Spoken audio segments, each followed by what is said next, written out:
भाजपा की पूर्व सांसद ने बोला सपा पर हमला, बाबा साहब के सम्मान के नाम पर सपा कर रही नौटंकी। ब्यूरो हेड कुणाल कश्यप की रिपोर्ट। नमस्कार, आप देख रहे हैं यू न्यूज लाइव 24। मैं आपके साथ अक्षिता मौर्य। आइए रुक करते हैं खबर की ओर। समाजवादी पार्टी के मुखिया के इशारे पर अंबेडकर जी के सम्मान के नाम पर प्रदेश भर में प्रदर्शन देखने को मिला है।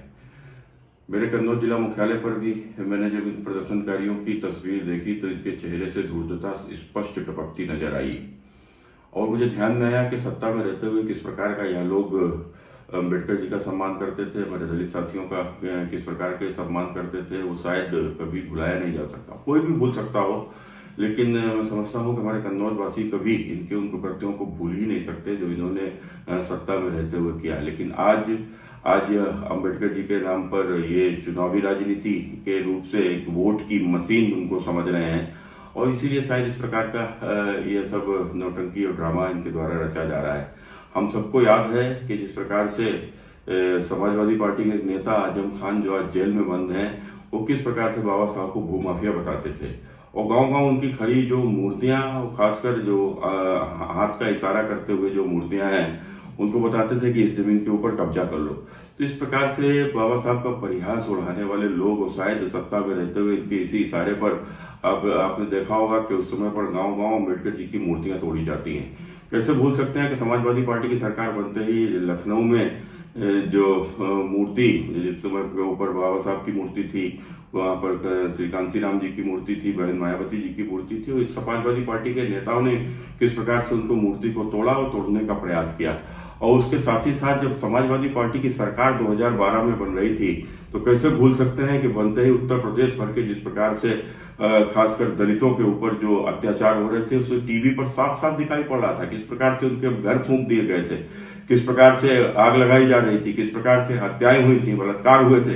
एक ही दिन जिस दिन समाजवादी पार्टी की सरकार बनी थी, उत्तर प्रदेश में न जाने कितने ही दलितों को अत्याचार सहने पड़े थे। और यही नहीं, समाजवादी पार्टी की सरकार बनते ही यही कन्नौज के वो प्रदर्शनकारी जो आज प्रदर्शन कर रहे थे बाबा साहब के सम्मान के नाम पर, मायावती सरकार में कन्नौज मेडिकल कॉलेज के बने उसका नाम बाबा साहब भीमराव अंबेडकर मेडिकल कॉलेज रखा गया था और उसका एक बोर्ड बाकायदा जीटी रोड के ऊपर लगा था। लेकिन जैसे ही समाजवादी पार्टी की जिस दिन सरकार बनी उसी दिन उस बोर्ड को तोड़ते हुए समाजवादी गुंडों ने किस प्रकार से उसके ऊपर पेशाब किए, उसको जूतों चप्पलों से पीटने का काम किया। और यही नहीं, यही अखिलेश यादव जी, इन्होंने पहली ही कैबिनेट की बैठक में उस बाबा साहब भीमराव अंबेडकर मेडिकल कॉलेज का नाम बदल दिया। और इसके साथ ही साथ आप सबको ध्यान होगा किस प्रकार से समाजवादी पार्टी की सरकार में बहन कुमारी मायावती जी के ऊपर जिस प्रकार से हमला हुआ था और वो गेस्ट हाउस कांड के नाम से आज भी उसको नहीं भूला जा सकता। यह समाजवादी पार्टी आज इस प्रकार की जब नौटंकी करती है तो स्पष्ट रूप से यह नौटंकी के साथ साथ यह उनकी वोट की राजनीति भी साफ नजर आती है।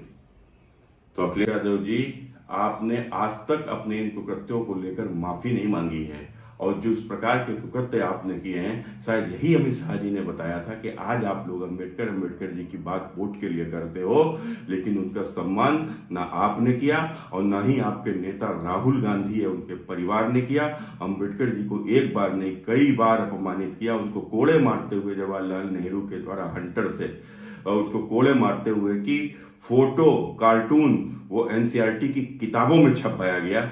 जिस तरीके का अपमान आपने किया बाकी सार्वजनिक है। किस प्रकार से आपके साथी कांग्रेस ने बाबा साहब को जीते जी उनका कितनी बार अपमान किया, अपने परिवार भर को उन्होंने जिस प्रकार से भारत रत्न दे दिया, लेकिन बाबा साहब को इस लायक भी नहीं समझा और तो छोड़ो पद्म विभूषण के लायक भी नहीं समझा, उनके जीते जी उनको वह भी नहीं दिया। आज आप लोग इस प्रकार की राजनीति करते हो, जनता सब समझती है और सब समझ रही है। इस खबर में बस इतना ही। बने रहिए यू न्यूज लाइव 24 के साथ। लेटेस्ट अपडेट पाने के लिए हमारे चैनल यू न्यूज लाइव 24 को सब्सक्राइब करें, लाइक करें और साथ में बेल आइकन दबाना बिल्कुल ना भूलें।